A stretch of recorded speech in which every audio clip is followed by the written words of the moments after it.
Now, joining me is Gill Savage, Deputy Director of the Australian Strategic Policy Institute. Gill Savage, thank you so much for your time. First of all, this Defence Department information being stored in this Sydney warehouse, how sensitive is it? Thank you, Andrew. Look, I think it's fair to say that we probably won't find out how sensitive it is. It is interesting that some of the data has been migrated already, but it's going to take Department of Defence another 3 to 5 years to migrate the remaining data.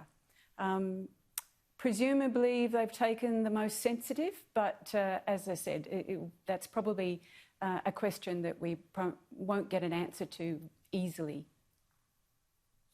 Well, I agree with you. Presumably they think they can stop China from snooping on it, feeding the material back to China. I'm sure they're confident of that, but I don't know why you really take the chance. I mean, China has a history of trying to spy on us. It has a history of stealing technology. And it's a dictatorship. No matter how clean and noble the heads of a Chinese company may be, they are hostage to what the Chinese government says they must do and how it could possibly punish them. Is that not correct? Yeah, that's right. China's national security legislation from 2017 requires Chinese entities to provide access to hardware, software data held by those entities and provide it to intelligence agencies within China as required. Now, the challenge is that if you are a company with a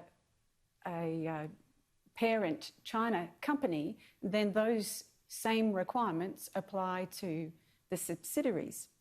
So it's interesting to see that the company Global Switch has been talking about how it meets cybersecurity standards and data centre standards, which is probably quite true. But I think the point to make about that is that they're intended to keep people out of the data centres and away from the data. If you're on the inside, then, there's a whole bunch of other arrangements in place that potentially that company could be expected to circumvent. Gill, I know some people think sometimes, we shouldn't be too negative in China. It's so big and it's doing well. It's lifted its people out of poverty, et cetera, it means well, all that kind of stuff. And, maybe people like me are too much the warmongers and, reds under the beds and all that kind of thing. But looking at it objectively, how worried are you by China's new aggression?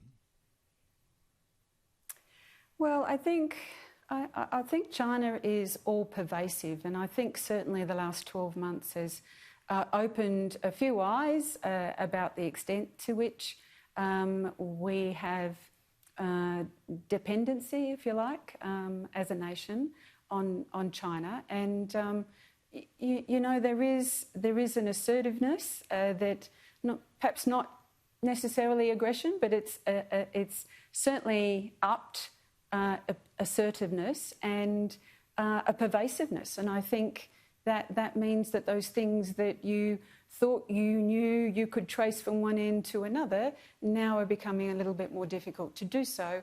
And if you do, you probably end somewhere near China.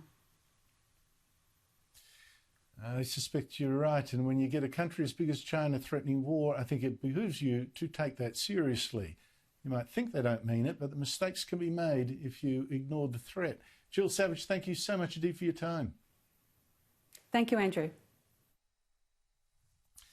After the break, I'm going to talk about the farcical lockdown in Melbourne, which just ended today. I mean, it's over, they say, success is the premier. But humour me for